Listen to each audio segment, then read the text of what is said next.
Welcome to The Late Show. It is the 26th of March, believe it or not, and I'm joined by Mandy Johnson. It's great to see you, Mandy. Lovely to see you, Tim.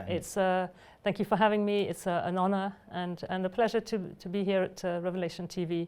And you were, it wasn't long ago, was it a month ago or so? A month ago, yes, a month ago, yes. And we spoke about Lebanon and how it was here, and spoke a little bit about personal experiences in Lebanon. So it's not something I've read in a book.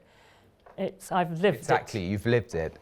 And so I thought and prayed what should be the title for tonight's show. I should just say Howard is not able to be here. He's going to be travelling, I think, in the early hours to Spain. So we'll remember him as we look at this subject of the history and geography of Islam.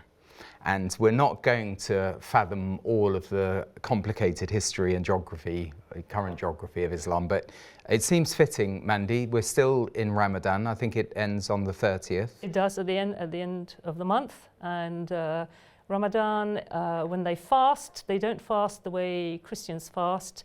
They fast off food and drink all day, but they are allowed to eat when it's dark. And in theory, children don't have to fast, but in practice, there is pressure on children in schools to fast. And sometimes Ramadan falls a little bit later, and it's quite tough on young kids to be fasting all day. Okay, so we don't have an angle other than the fact that this is a Christian channel, but I think it's really important for all of us to be as informed as we can be, and we learn so much from history. In fact, we learn from history that we never learn from history. But politicians ought to study history. They ought to. And I think it was, there was a Christian poet called Steve Turner who said, history repeats itself. It has to, no one listens, which is really brilliant. And that was the end of the poem, by the way. But what we thought, Mandy, is we'll go through just some simple maps that show. Let me just summarize them. One is the expansion, what we call the Arab expansion following Muhammad's life. Then the Ottoman expansion, which is another period. Yep. And then we're going to try, and it's really complicated, all the various Islamic states that there are and have been. And you'll notice, by the way, there's a little date marker on these maps. So as it unfolds and you see the growth of Islam or the Ottomans, you can see the dates, and we'll talk over it. And by the way, we're really interested to have your emails. And it was an email this morning that triggered me, actually, that mentioned a reference from Zephaniah. And this was confirmed when Mandy came in and said, I have a scripture from Psalm 105. Psalm 105. We won't read all of Psalm 105. Yeah, but why don't we start with that? Okay. If we put it up on the screen and you just read it, because it just shows, look, also to Muslims who may be watching the show. Indeed. This is in the Holy Scriptures. They do, and Muslims venerate the Bible. And they were told even in olden days to consult the Bible and speak with the people of the book. That's the Christians and the Jews. Okay, so let's read a few verses from Psalm 105. O seed of Abraham, his servant, you children of Jacob, his chosen ones, he is the Lord our God. His judgments are in all the earth. He remembers his covenant forever, the word which he commanded for 1,000 generations, the covenant which he made with Abraham and his oath to Isaac, and confirmed it to Jacob for a statute, to Israel as an everlasting covenant, saying, to you I will give the land of Canaan as the allotment of your inheritance. Okay, that's pretty conclusive. Yes, indeed, indeed. Okay, so basically, however many 600 odd years after the Lord Jesus' death and resurrection on the cross. By the way, the death isn't accepted by Muslims. They say he swooned on the cross. They believe he was replaced on the cross. Yeah. And as I said to a a former Muslim colleague once, she said, "Oh no, they removed him." And I said to her, "You've missed the point." That's it, exactly. Well, it's the crux of the Christian faith. Yes. Excuse the pun. Yes, good use of words. And I said, he was meant to be crucified. As it says in Isaiah chapter 53, it was the Lord's will that he be crushed, and that's a sacrifice for us. And I wanted to say about the Bible, for those who are hesitant about accepting its veracity, it's that 85% of the prophecies in the Bible have come true. Yeah. And if you were to go by those odds, even if you wanted to put a bet on who was going to win the next football match, for example, and you thought you had odds of 85%, you would pay attention. So people ought to pay attention to what the Bible says, the prophecies in there. The remaining prophecies have not come true because they haven't happened yet. They have yet to happen. Great, that's great. So one thing I know is that I can ask Mandy any question. And by the way, so can you. And that's live at revelationtv.com, or the text number which is on the screen, which I won't even try and mumble out because I'll get it wrong. Let's have a look at this, very interesting. So anyway, whatever, 630 AD, we then have this expansion of Arab-speaking Islam from 632. You can see the growth there across the Arabian Peninsula. Yes, it starts in the Arabian Peninsula. Obviously, in those days, it was not called Saudi Arabia, but it was just Arabia. And then it spread from there down in the bottom right-hand side. It's covered Lebanon, which is your It's covered home Lebanon, area. indeed, which is opposite Cyprus. And then it's gone over across to, on the left, you can see North Africa. And to the right, it extended as far as Spain. Just sort of so we're looping it now. So this is just showing, by the way, this is, you can see these maps on vox.com, which is very helpful. But it's just showing the first 100 years or so of the expansion, which was pretty rapid for 100 years. Very, very quick, because it was by the sword. Look, it's just 20 years, and we're there at 644. Pretty phenomenal. The Hijra, the conquests, they literally went about with the sword.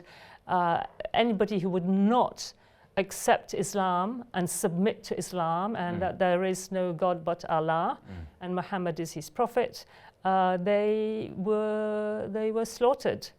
Most often the men, and then they would take the women as sex slaves. Yeah. So and Islam, doesn't mean peace, as George Bush said. It means submission. It means submission. So it's a powerful force. Yes. And it's not just a religion. It's a community. It's a state. They call it the ummah, the nation. So basically, what it means is it's all encompassing. So it means it's religion, it's politics, it's life. And so when we talk about Sharia law, as they are trying to include with the current rules on the definition for Islamophobia, they want to protect Muslims from Islamophobia. Then Islam is based on the law, the jurisprudence of Sharia, so Sharia law. And so that's what they did in those days. If you didn't abide by Sharia law, then you had no chance. The dhimmis were allowed to pay a fine, if you like.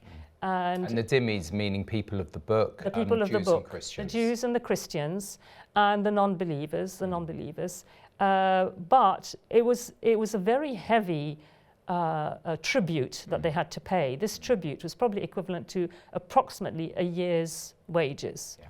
So people couldn't afford that at all. But there were all sorts of laws. So just giving another bit of a potted history, if we called it history and geography, there was this expansion which did extend further into Spain, took the whole of Spain quite rapidly up to 732 at the Battle of Tours, near Poitiers. And so at that point, Islam pretty well looked unassailable, and it seemed to be fulfilling this this mandate that Allah had given to take the whole world for Islam. What happened at the Battle of Tours? Or shall I say what happened? They were defeated by Charles Martin. And the point about it is that from that, not exactly that moment, but there was then following this sort of corporate decline. There was, I think, lack of expansion. If you look at the pattern in the Bible is that whenever we have who are called by God's name, be we Jewish or be we Christian, whenever we have not followed God's commandments and followed Him, then we have suffered, and that includes being invaded by the enemies of God, shall we say, the enemies of God. Because when you look at Islam, and here we must distinguish between Muslim people and the Islamic religion. So we might have some dear Muslim friends or Muslim colleagues or Muslim neighbors who are absolutely kind and generous and hospitable and who don't follow these rules whatsoever. So when we're not talking about these people, we're talking about the religion itself. And many Muslims are falling away from their own religion in great numbers because now there is the internet, they can access all this information for themselves. In the past, they've only learnt the Quran in Arabic, parrot fashion, and not knowing what they're saying. And now that they have access with the internet to translated versions, they can read for themselves. So there, as it were, there is a falling away, which is interesting, but there's also a radicalization on the other side of the equation. Definitely, yes, definitely, definitely. Okay, so we're not going to cover the whole history, but I think it gives a good backcloth, and I think the map I'd like to show next is the Ottoman Empire. So it's the third one on the list, and that's again, it's just showing how something that starts quite small with the House of Osman, I think it was, in Turkey, we can... Osman, yes. And we've already jumped 100 years, but look at how rapidly again. They ruled for 400 years. Yeah. They were very, very cruel. When I've gone through Turkish historical documents, you can see that they will even admit to their own cruelty in the past and the way they treated the people of the book. So, for example, Christians and Muslims were not allowed to wear colour. They had Christians and Jews. I beg your pardon. Yeah. Christians and Jews. Exactly. Christians and Jews were not allowed to wear colour. Yeah. They had to be dressed in black from head to toe, and so that they were easily identifiable. And it was Hajj Amin al-Husseini, the Grand Mufti of Jerusalem, who gave that idea to Adolf Hitler. Yeah. And said, if you want to easily identify all the Jews in Germany and later on throughout Europe, then just put a yellow star. So we just showed the contraction there, and we're probably going to need to loop it again, just to go, because we're talking over these dates. So starting in 1300, 1359, it's growing. In basically a century, it's really threatening Europe. And then was it 1683, I think, the Battle of Vienna. They get right to the gates of Vienna, but they fail to go any further. And then there's a kind of ebb and flow you can see. So we're going now into the 18th century and the rise of, let's say, the European powers. Yes. And of course, you know, Britain sort of gobbles up a bit here and a bit there, and it's sort of, their heyday is sort of over by the time the great powers kick in. It is. Thank God for the British Empire, because we're always vilifying the British Empire, but we forget completely. Now look at the map. We're getting close to the First World War, 1913, and then of course Turkey sided with the Germans, and then we end up just with a rump in 1920, and then the Republic of Turkey. The Republic of Turkey. Which is my cue for mentioning what, let's have some discussion now about, you know, the current, you know, Republic of Turkey, which has sort of been hijacked a bit. It was founded by Ataturk, and now it looks as though of course, Erdogan, who's been in power for 22 years, Yes. he's pushing again for a caliphate. Is that too extreme to say that? No, no. He himself has openly declared that he wants to reintroduce the Ottoman Empire, the great Sultanate. And we knew early on, when he was mayor of Istanbul himself, that even though he pretended to be secular, he wasn't. He really was a wolf in sheep's clothing. All you had to do is see that his wife was always covered her head with a headscarf.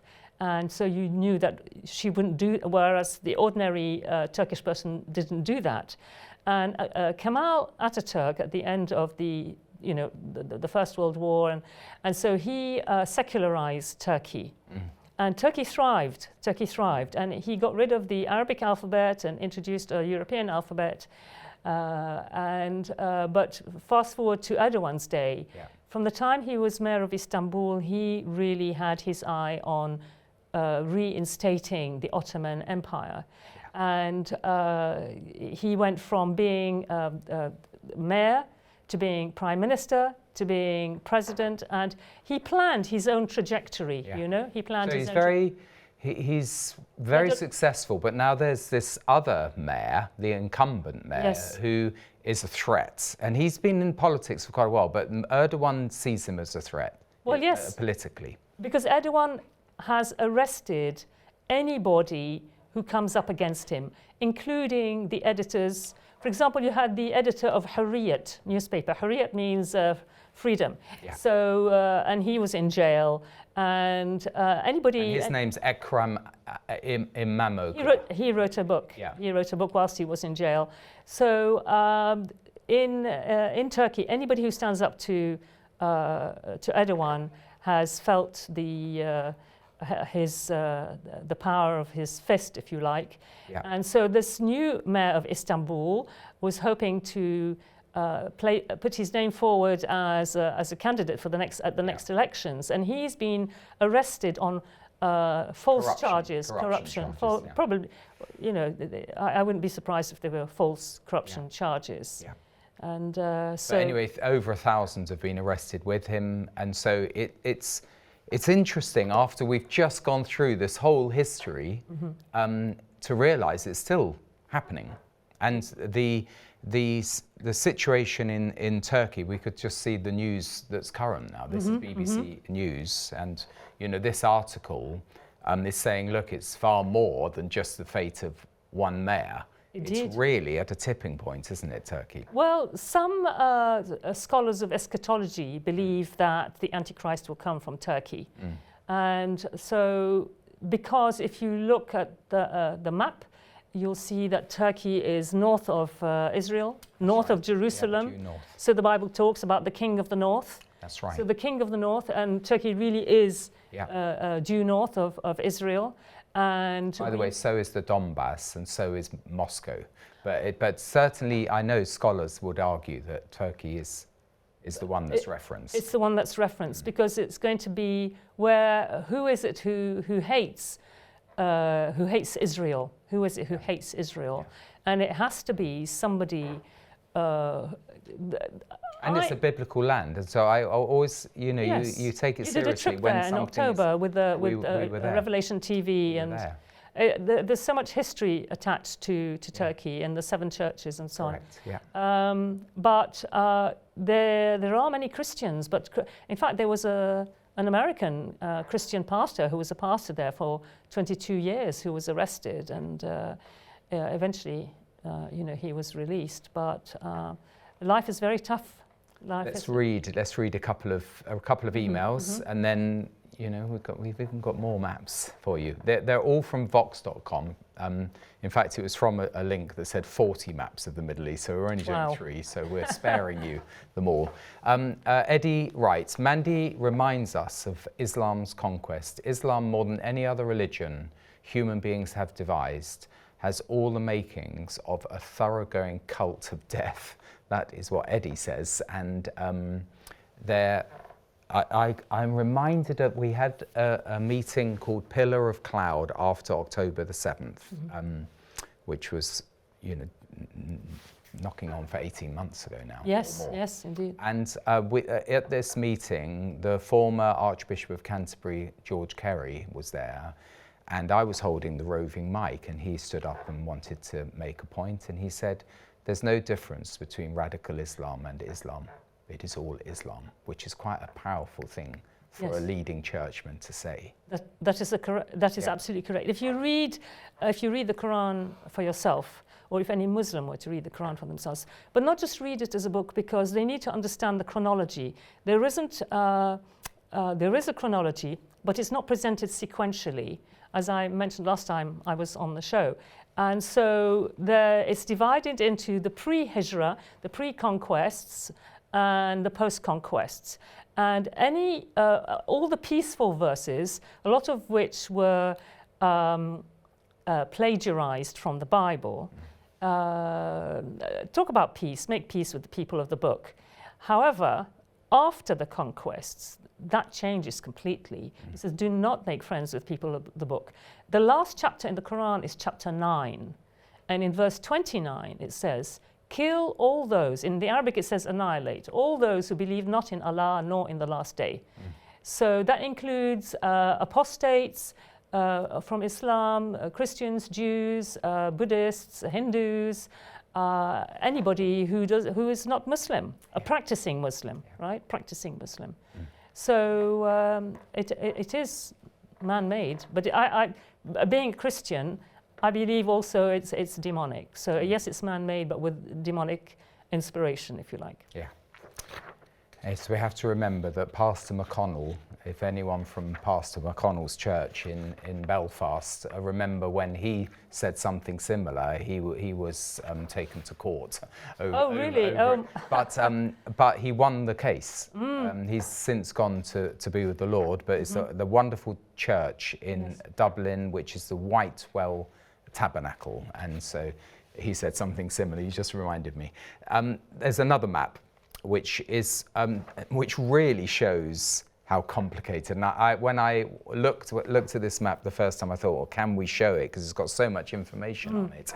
But this shows all of if we look at the years, it's 1450, the various Islamic states that have appeared over the time. And we can look at the detail here. So in 1510, we've got the Mamelukes, the Ottomans, the Safavids, I think it was, the Shai Banids, and various other ones. But that was just at that point in time. But as we roll the map forwards, so that's 1510. 1550, of course, we've mentioned the Ottomans, and we've got those other empires there.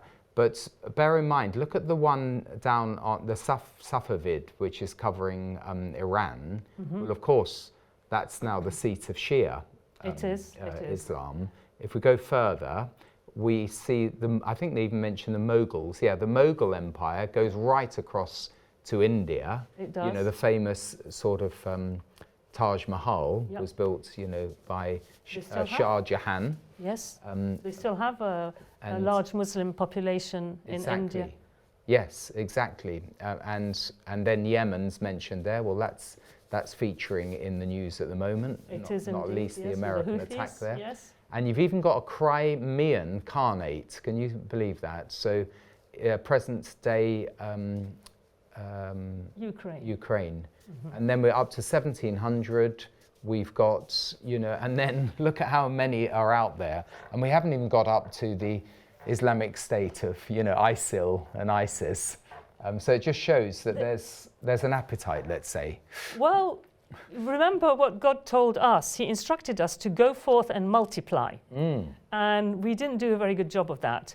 So, but Muslims are allowed, according to Sharia law, to have Muslim men, that is, not Muslim women. By the way, we can't go back, but it mentions obviously the Egyptians and the Sudanese, and we remember Gordon of Khartoum, and the who was the Mahdi, down there. Yes. So this is coming up to 1950 and even up to 2000. You can see how many different states we have today. So it's no small thing, Mandy. No, it's massive. When we think about Gaza Yeah. and the Palestinian state, that all of these Islamic Arab states are supportive of a Palestinian state. And as we've said, they're called Palestinians, but the name Palestinian is quite is 20th century. It's from the 1960s when Yasser Arafat coined the term for political reasons. Yes. But yes, certainly we call them Palestinians today. It's in the political interest of Arab countries to support the Palestinians. But also to keep them down and to have them always as the oppressed And, and the like an victims. open wound, which is there within And the you know, land. I was thinking to myself, and as I was sharing with some friends recently, that with the war in Ukraine, Ukrainian women and children left. And when there's trouble in Hong Kong, we welcomed the Hong Kong Chinese, we welcomed Ukrainians. Yeah. When there was a war in Syria, we welcomed the Syrians. Yeah. I myself have worked with refugees, refugees from Syria and Sudan and Africa and Afghanistan and elsewhere. So we welcome refugees from everywhere. If they want to leave their war-torn country, we understand. We empathize. And we hope, as in the case of Syria, that they're not bringing the war to our shores, because there have been terrible experiences within Syria under Assad, under Islamic State, and the war there. But one does have a little concern, and I put my German hat on with my wife being from Germany, how Angela Merkel welcomed them all in, but they were all Holocaust deniers, and that's against the law in Germany. It is. And so there is another culture that Do you know why she welcomed them in? Because there was sympathy. Well, yes, that, but also There was a Palestinian girl who cried in a live TV program, and she suddenly almost changed German policy overnight. The German Ministry of the Interior leaked a report that said that in the year 2060, Germany will have shrunk. The population of Germany will have shrunk considerably by 20 million people. Yeah. And so there'd be nobody to carry on building their industries, the car industry, the steel industry. Right. Germany is very sort of a strong industrial nation. Hitherto.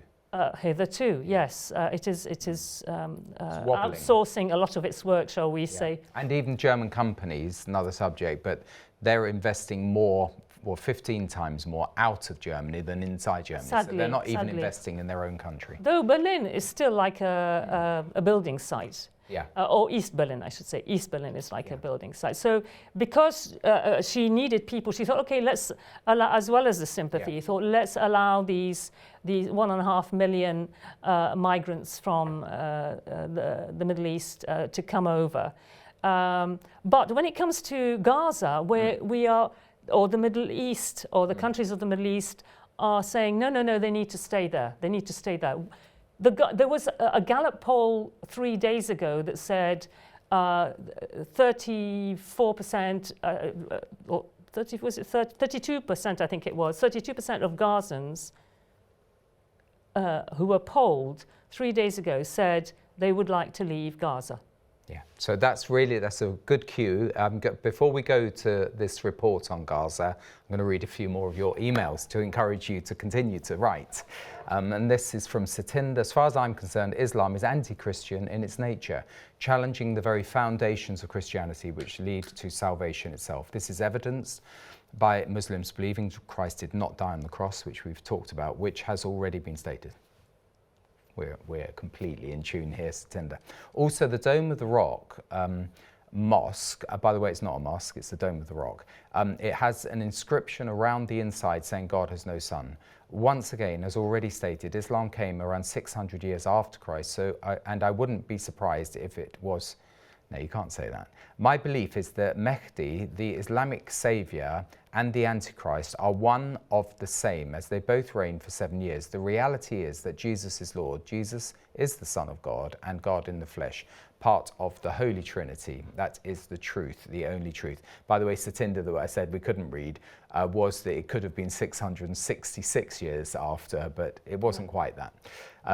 That's correct. Now, the Dome of the Rock, is that correct about the inscription? I don't know. I've seen the inscription, but I can't read Arabic. I have not seen the inscription. I know that they walk around and they kiss. They kiss the rock that everybody else has kissed. It's not very hygienic, shall we say. But it's a powerful force. But actually, the Al-Aqsa Mosque is a more revered site because they say that was where Muhammad, you know. And what they do is they named the massacre on the 7th of October was called the Al-Aqsa Flood. Correct. Al-Aqsa Flood. Correct. So wherever we've showed all these different maps of where Islam has conquered in the past. That's right. And according to their religion, whenever they've conquered a territory, even if they've lost it subsequently, it's considered theirs. Still the house of Islam. Yes. Yeah. So that's why they consider that Israel is theirs, even though historically and long before Islam ever existed, Israel belonged to the Jewish people, Israel. And it was called Israel then, and it's still called Israel now, today. in the context of all that history and geography, you now have what the Ayatollah Khomeini called the little Satan, has embedded itself in, as they see it, in the heart of what was, you know, Dar al-Islam. And he's also tried, he and his predecessor Khomeini, as opposed to Khamenei, they've tried to build what they call the Shia crescent, so it's sort of crescent-shaped, to envelop Israel, to surround Israel, like a bit like a pincer movement, if you like. And so that is the plan, is to Islamize. Let's just have a look at that map. Yeah, there you have, if you can see the crescent in a way. By the way, this is showing where the Sunnis and Shia live in the Middle East and Southeast Asia today, which is quite interesting. So the bluey colour is the majority area of Sunni Islam. And Gaza is Sunni. Gaza is Sunni, for example.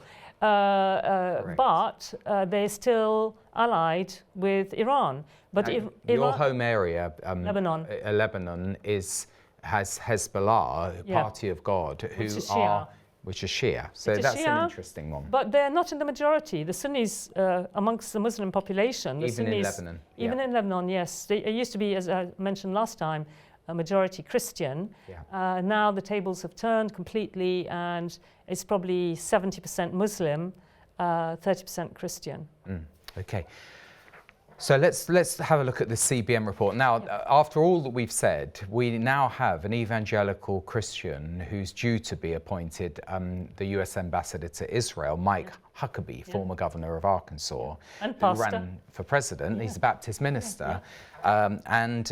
This is quite interesting in the light of all that we're saying, because it mentions protests in Gaza, which we're going to talk about after this clip, where there apparently are, and it appears to be so, that there are Gazans now protesting against Hamas. It's mentioned in this report and also part of Mike Huckabee's nomination speech to, I think it's Congress or the Senate. Yes. So let's watch this. Okay. As Israel continues to expand the battle in Gaza, a rare occurrence took place with video showing hundreds of Palestinians marching and openly rejecting Hamas rule. Out, out, out, Hamas out, a group of young men chanted, flying a white flag. They also demanded an end to the war. One speaker claimed they are a people of peace and want to live in peace. While the numbers were small, the protests spread to different areas of Gaza, including Khan Yunis. In Washington, President Trump's pick for ambassador to Israel testified that the atrocities on October 7th require Hamas's removal. This was not simply a cold-blooded murder in which people came across the borders and shot innocent people. They massacred them. Hamas is not a government. It's not a standing army. It is a terrorist organization, and they acted like it, and they must be treated as such. Mike Huckabee, former governor of Arkansas, says America and Israel share a spiritual link. We ultimately are people of the book. We believe the Bible. And therefore, that connection is not geopolitical. It is also spiritual. Huckabee, who is also a Baptist minister, has visited Israel about 100 times. He suggested it's not realistic that Israel is the only place there could be a Palestinian state. Israel is a tiny little strip of land. You know that. We all do. It's the size of New Jersey. But Muslim countries control 644 times the amount of land that Israel has. The Palestinians were given the opportunity in the year 2000 when Ehud Barak from Israel put everything on the table, virtually said, 100%, here it is, you get it all. And the Palestinian Liberation Organization walked away from it. On the issue of Iran, Huckabee insists America must face the fact that the regime in Tehran is as much a danger to the U.S. as it is to Israel. Israel is the appetizer and we're the entree. They've said that their ultimate goal is to first take care of the little Satan, they identify as Israel, and then come after the great Satan. Senator, that's us. And whatever is happening to Israel, it is the canary in the coal mine. If confirmed, he vows to work with President Trump in carrying out his policies to secure peace in the Middle East and expand the Abraham Accords. Julie Stahl, CBN News, Jerusalem. So we say thank you again to CBN. Always a great, overview, a great reports. Yeah. And so we just mentioned beforehand, coincidentally, about Israel being the little Satan. Yep. Mike Huckabee says America's the great Satan. Yes. There's this chant that said first the Saturday people, then Jews, the Sunday, Israel, then the Sunday people, which it seems to be lining up. You know, America is still heavily influenced by an evangelical worldview. Thank God it is. Yeah, Thank but God it is. Islam, that is certainly an obstacle, let's say, to those who want the world to be taken for Islam. What Mike Huckabee was saying is that, as he said, Israel is the first course and America is the entrée, the main course. Yeah. And what I read in Arabic on those banners, as they were burning flags and so on, it was saying death to Israel, death to the United States. And Iran is developing long-distance nuclear missiles. So they want to be able to reach the United States. That is, they say so openly. They say so openly. Yeah. They have a hatred. And in fact, in Tehran, they have large billboards showing the Mahdi coming along.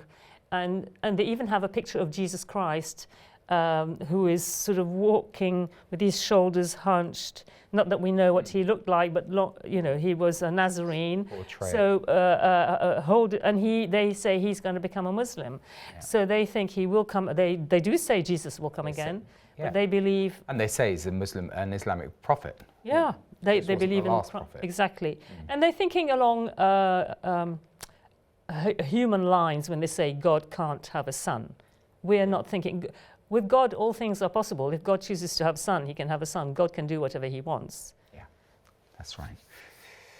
Absolutely. And he is the second member of the Trinity. Indeed. God is one, but he's also three. But yes, we won't go down there. Stephen says, good evening, Tim and Mandy. When Islam takes over a country, even when it's conquered by another country, it still belongs to Islam in Islamic law, which is what you said. Yeah. P.S. Whitewell Metropolitan Church, I think it's Tabernacle, is in Belfast, Northern Ireland, not Dublin.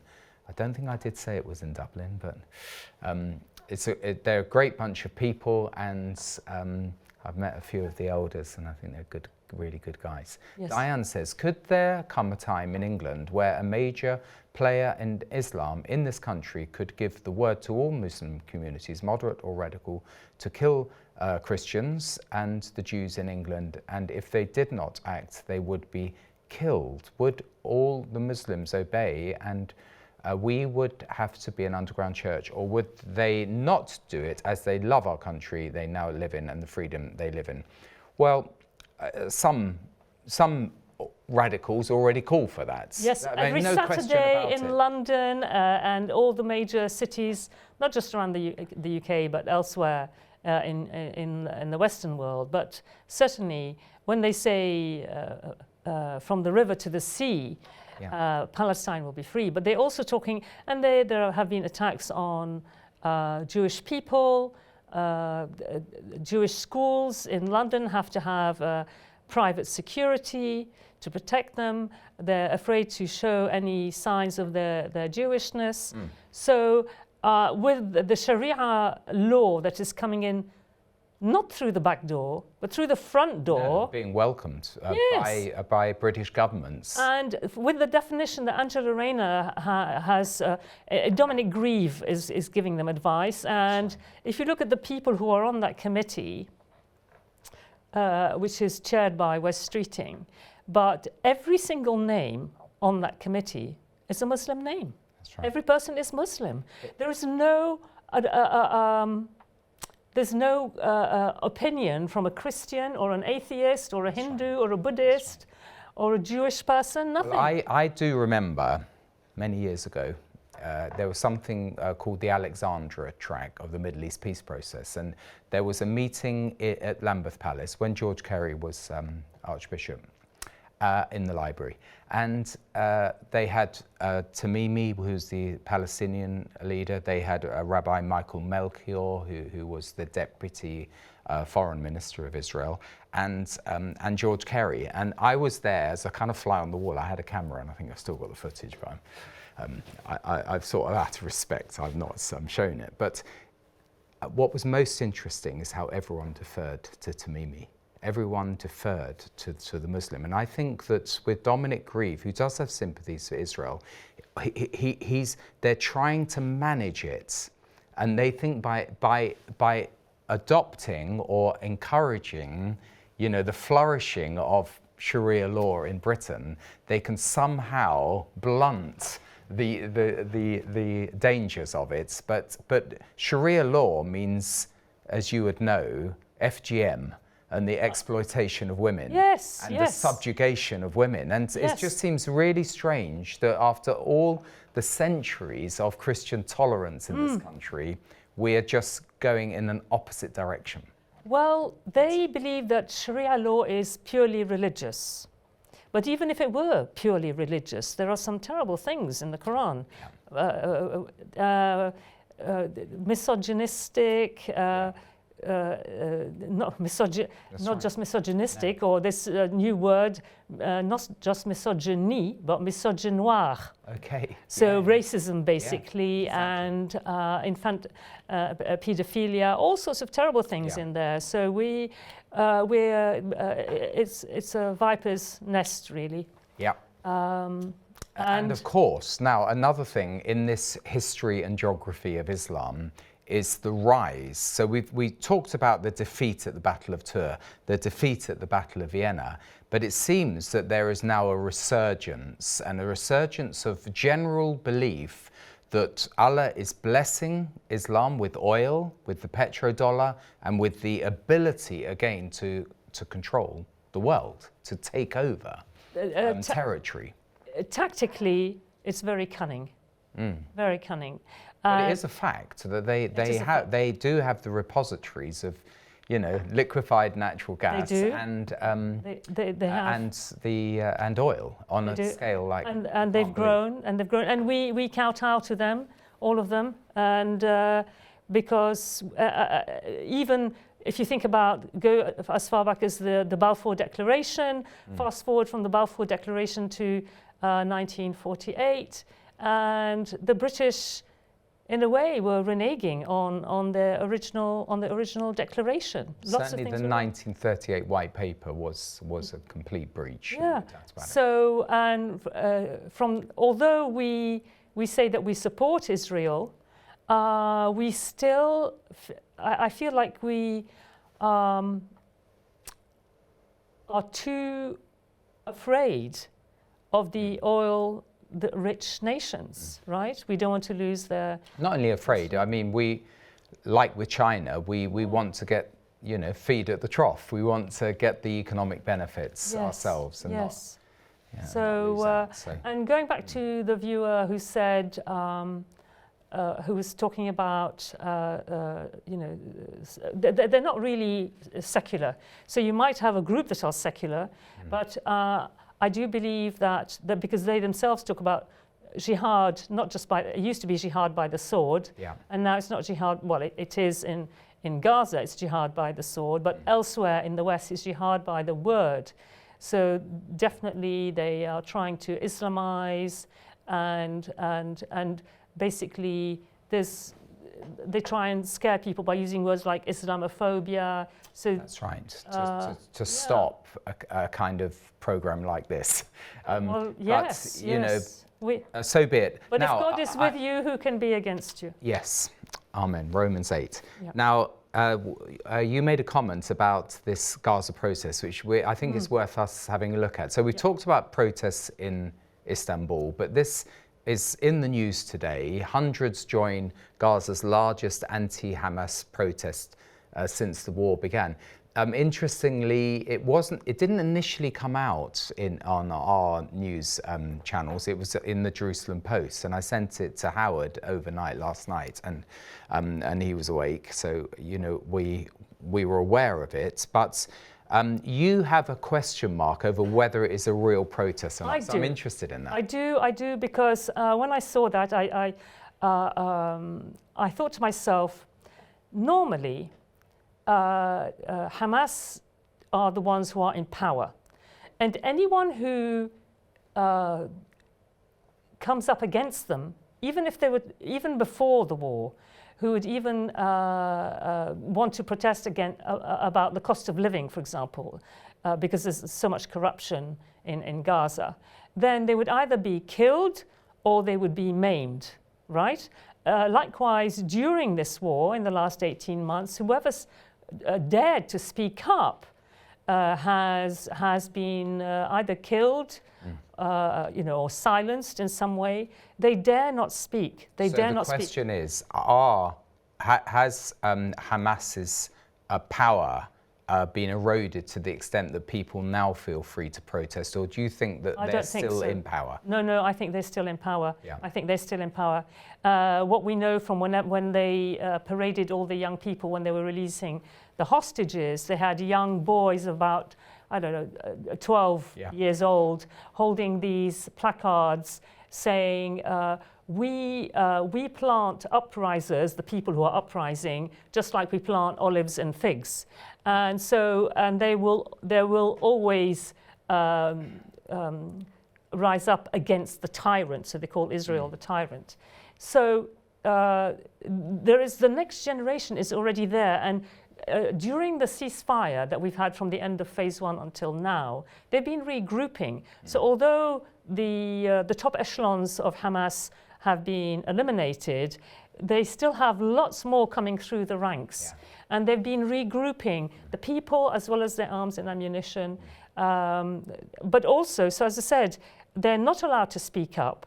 And Israel offered, before the hostages were released, offered a bounty, $5 million US dollars per person for every hostage that was going to, for information leading to the release of a hostage. Yeah.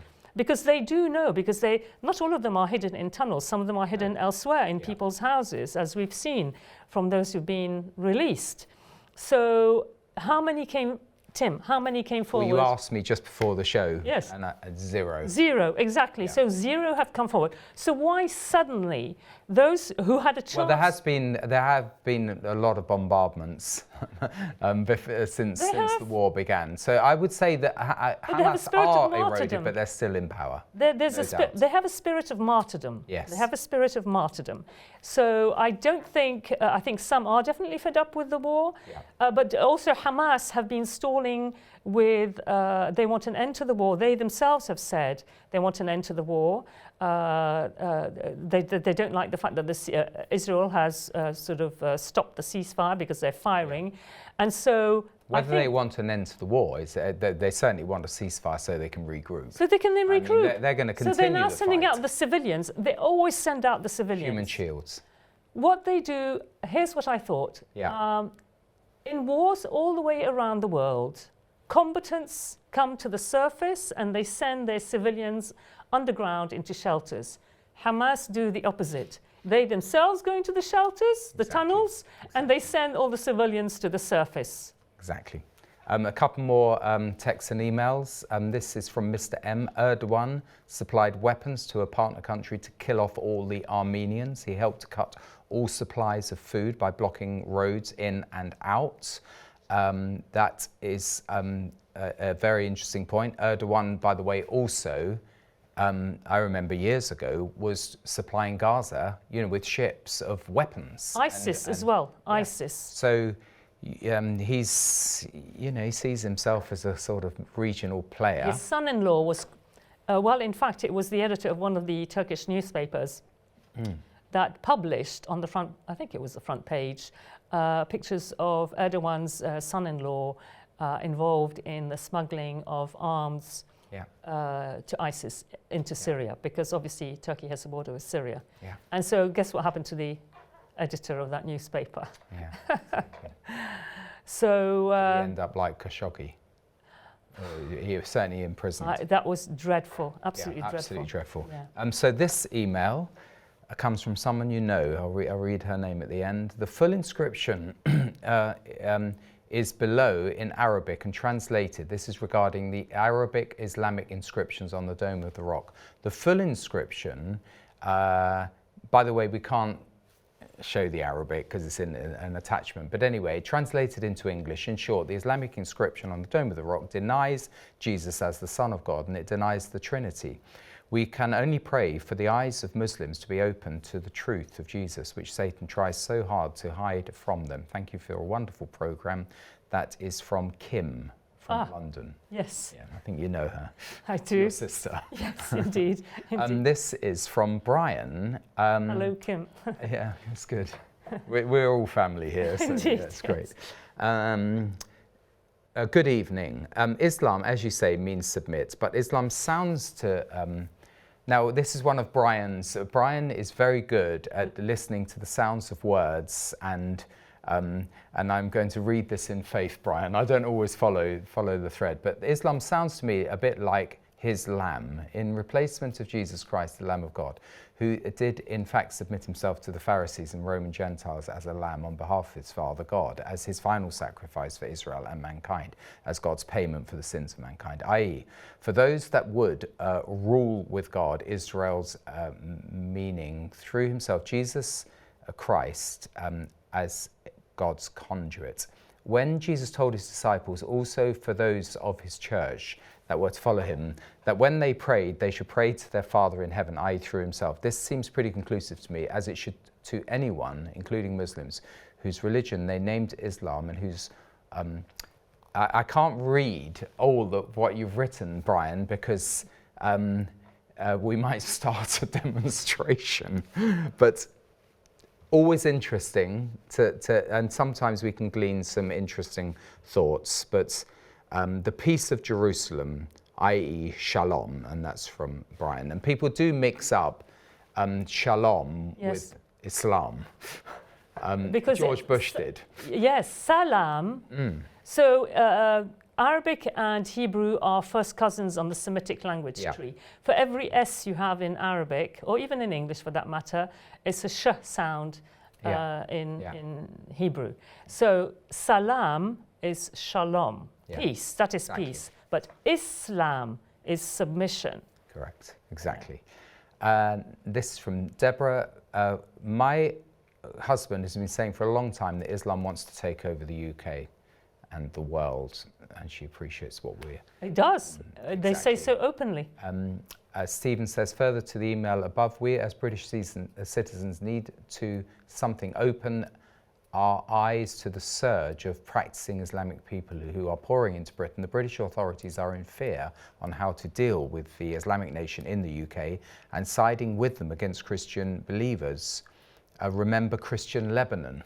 Oh, yes, yes. It's very, very sad. We mourn the demise of Lebanon. And Frankie says, we're all the seed of Abraham, but not all follow the God of Abraham. Keep shining bright. That is true. That is true. So, we've covered quite a lot. We've still got 5 minutes to go. Oh, have we? Okay. or 3 minutes, because I get corrected when I say things wrong. It's quite a formidable history. It's not a small thing, and we haven't really looked at the religion of Islam, just the history of its territorial expansion, and it's still a major player in the world in terms of population numbers. It's 2 billion. 2 billion. It's like 1.9, but very close to 2 billion, because men are encouraged to have more than one wife, be she legal or not. So even in the UK, the growth it could be up to 4%. So they're not allowed to have. We don't have polygamy here. It's not legal, but they might have other women who might be wives under Sharia law, and each woman is encouraged to continue having children until she reaches the menopause. So they multiply in large numbers, in very large numbers. So that's how then the demographics will change. And so what we see, and then not only the demographics, but the democratic power grows significantly. They don't believe in democracy. The democracy is. Yeah, but they do use it in democratic countries to get into positions to their advantage. of influence. But there isn't an Arab country that is a democracy. None of the Arab nations are democratic. Lebanon might call itself a democracy, but it's a democracy in name only. Israel truly is a democracy, and it allows even those who are against the ruling government are allowed to protest in the streets if they don't like what the government is doing. So without, in our last minutes, without trying to make it too simplistic, there certainly it's top of the list for prayer. Definitely. For Christians to take it seriously and to take their own faith seriously. To take our own faith seriously, and Jesus said, in the world there is tribulation, you will have tribulation, but fear not, I have overcome the world. So, and we also say, Maranatha, come Lord Jesus. Exactly. And as you've said, Mandy, by the way, thank you very much for coming back. Yes, as I said the troublemaker, so the last time you were here, there was a troublemaker sitting as the third person in the I've enjoyed it very much. It's wonderful. Thank you, Tim, for having me, and it's an honour. And we'll see you again very soon. Thank you. And just to say, you said 80% of the prophecies are fulfilled. We're looking forward to all the others being fulfilled, and we'll see you next time. Thanks for joining us.